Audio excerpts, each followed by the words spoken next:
तर मित्रांनो, आपल्याला आयुष्यात अनेक प्रसंगातून धीराने मार्ग काढायला लागतो. पण तुम्हाला माहीत असेल किंवा नसेल, अशा कठीण प्रसंगात मार्ग दाखवणारे अत्यंत प्रभावी व्रत म्हणजे सत्यनारायण व्रत. घरी दरवर्षीप्रमाणे आज म्हणजेच पहिल्या श्रावण सोमवारी सत्यनारायणची पूजा होती. सगळं आवरून तुळशीची पाने, बेल, केळीची खोटे आणि बाकीचं लागणारं साहित्य घेऊन आलो. तुम्हाला माहित असेलच, देवाच्या प्रसादाच्या रूपात पंचामृताला किती विशेष महत्त्व आहे.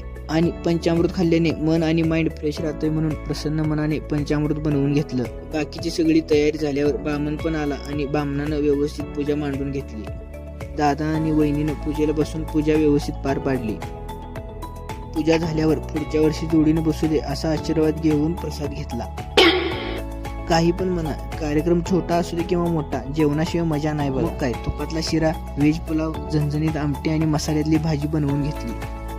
देवाला नैवेद्य दाखवला आणि मित्रांसोबत बसून प्रसादाचा आनंद घेतला. पण काही पण म्हणा, मित्रांशिवाय मजा नाही राव.